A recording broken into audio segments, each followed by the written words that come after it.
Hello दोस्तों, आप अच्छे होंगे, स्वस्थ होंगे, आपका दिन अच्छा हो। आज बात महाकुंभ के बारे में। महाकुंभ में आपने देखा होगा कि जिस दिन से महाकुंभ प्रयागराज की नगरी में महाकुंभ मेला जब से लगा हुआ है, तब से वहाँ इतने श्रद्धालु स्नान कर चुके हैं। करीब 8 से 10 करोड़ श्रद्धालु अभी तक स्नान कर चुके हैं, जबकि 26 फरवरी तक में 50 करोड़ श्रद्धालुओं के जाने की संभावना है। वहाँ अदानी ग्रुप के चेयरमैन गौतम अदानी जी का कहना है कि प्रयागराज महाकुंभ में जो अनुभव हुआ, यहाँ जो प्रबंधन है वो अद्भुत है। मैं देशवासियों की ओर से पीएम मोदी और सीएम योगी आदित्यनाथ को धन्यवाद देना चाहता हूँ। यहाँ जो प्रबंधन है वह प्रबंधन संस्थानों के लिए शोध का विषय है। मेरे लिए माँ गंगा के आशीर्वाद से जुड़ा हुआ कुछ नहीं है। महाकुंभ में देश के बड़े बड़े नेताओं का जाना भी तय है। सुरक्षा एजेंसियां विशेष निगरानी की सतर्कता बरत रही है और गृह मंत्री अमित शाह जी के दौरा को देखते हुए खासकर और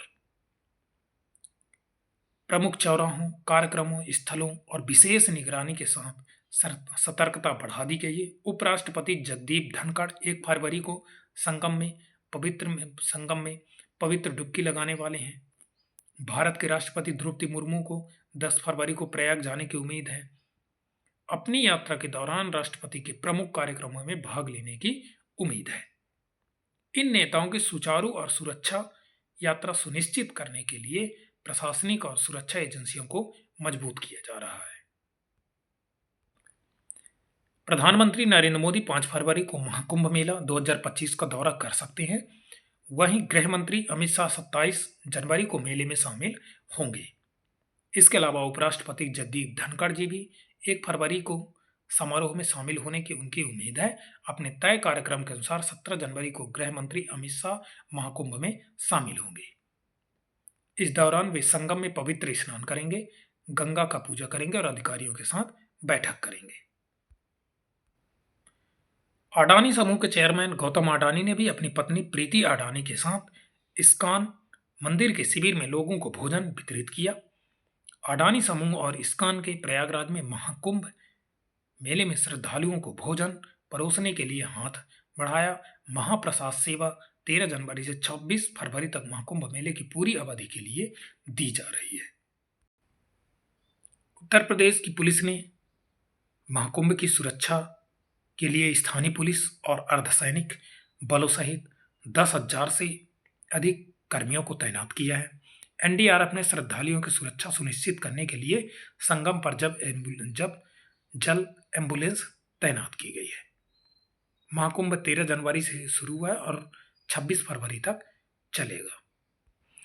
अभी आपने देखा होगा कि कुछ दिन पहले ही महाकुंभ में अग्नि जिस तरह से अपना प्रकोप भयावह स्थिति हुआ, उससे सभी लोगों को पता ही है।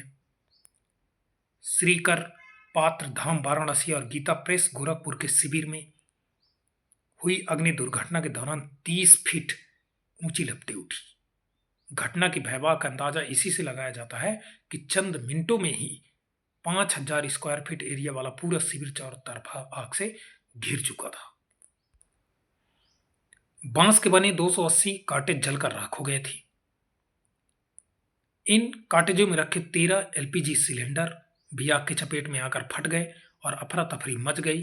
इस दौरान 5 बाइकें और 5 लाख रुपए की नकदी भी जल गई। हरियाणा, सिलीगुड़ी और प्रतापगढ़ के 3 श्रद्धालु झुलस गए, जबकि 2 लोग भगदड़ में जख्मी हो गए थे। आग बुझाने के बाद मौके पर सीएम योगी आदित्यनाथ और 3 मंत्रियों के साथ पहुंचे थे। उधर मेला प्रशासन ने 40 झोपड़ियां और 6 टेंट जलने की बात कही। घटना में 2.5 करोड़ से अधिक के नुकसान का अनुमान है। भीतर मौजूद श्रद्धालु चीखते पुकारते हुए बाहर भागे। उधर एक के बाद एक काटेज में रखे 13 एलपीजी सिलेंडर फटने से धमाके होने पर राहगीरों में भगदड़ मच गई। शिविर में शाम 4 बजे करीब सबसे पहले पश्चिम दिशा की ओर से धुआं उठा। कुछ देर बाद एक काटेज से होते हुए आग ने अगल बगल के सभी काटेजों को चपेट में ले लिया। आग फिर पूर्व की ओर स्थित कॉटेज की ओर बढ़ने लगी।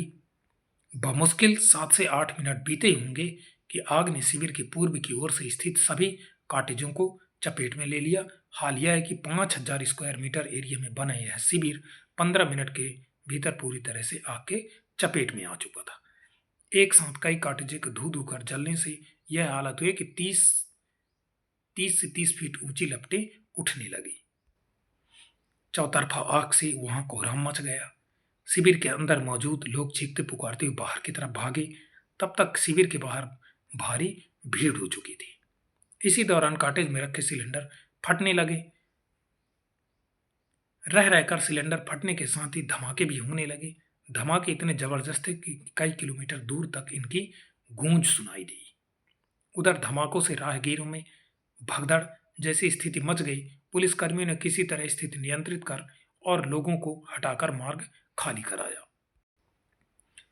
धमाके इतने जोर से हो रहे थे कि पुलिस एवं फायर कर्मियों को भी अपने कदम पीछे खींचने पड़े। हालांकि करीब 25 मिनट बाद धमाके होने के बाद एक बार फिर पूरी ताकत से फायर कर्मियों को बचाव शुरू किया गया। तब जाकर करीब 1 घंटे की कड़ी मशक्कत के बाद शाम 5 बजे के करीब आग बुझाई जा सकी। हालांकि सुलझ रहे बांस फूस को पूरी तरह से ठंडा करने में 2 घंटे का ज्यादा वक्त लग गया। अंधेरा होने की वजह से बचाव कार्य में मोबाइल लाइट सिस्टम का भी सहारा लेना पड़ा। आग बुझाए जाने के बाद मौके से कुछ अधजले सिलेंडर भी बरामद हुए। फायर कर्मियों ने फायर मिस्ट मोटा पाइप से भी उस पर करीब 10 मिनट तक पानी की बौछार कर उसे ठंडा किया। अग्नि दुर्घटना के दौरान आग के कुछ ही मिनटों से पूरे शिविर में फैलने की और विकराल रूप धरने का कारण तेज हवा भी रही। दरअसल सिलेंडर फटने पर तेज धमाके के साथ आग के गोले भी ऊपर की ओर उठ रहे थे। इसी दौरान हवा की चपेट में आने से यह एक साथ कई कई कॉटेजों तक पहुंच जा रही थी और यही वजह थी कि इतने बड़े शिविर में आग फैलने में 15 मिनट से भी कम समय का वक्त लगा। तेज हवा के चलते राहत कार्य में भी खलल पड़ता गया। सेक्टर 19 में जिस शिविर में आग लगी थी उसके सामने स्थित मार्ग से ही कुछ देर के बाद सीएम योगी गुजरने वाले थे। दरअसल अफसरों संग बैठक करने व प्रदर्शनी का अवलोकन करने के बाद सीएम संत महात्माओं से मिलने अखाड़े में पहुंचे थे। घटना के दौरान वह संतों से मिल ही रहे थे कि तभी घटना की सूचना आ गई। इस पर अफसर घटनास्थल की ओर भागे। चर्चा है कि घटना के वक्त शिविर में 50 से ज्यादा सिलेंडर रखे थे। गनीमत ये रही कि इनमें से कुछ ही आग की चपेट में आ पाए। दरअसल शिविर में 1000 से ज्यादा लोग रहने के लिए हैं और उनके खाने पीने का इंतजाम भी वहीं किया गया है। शिविर में ही रसोई घर है। राहत की बात यह है कि आग रसोई घर तक नहीं पहुंच सकी। गीता प्रेस के शिविर में आग लगने के बाद महाकुंभ मेले के साधु संतों ने मदद के लिए हाथ बढ़ाया। साधु संतों की टोली ने गीता प्रेस के ट्रस्टी कृष्ण कुमार खेमका से मुलाकात कर सांत्वना दी। साधु संतों ने कहा कि आप लोग परेशान न हो, हम लोग हर संभव मदद के लिए तैयार हैं।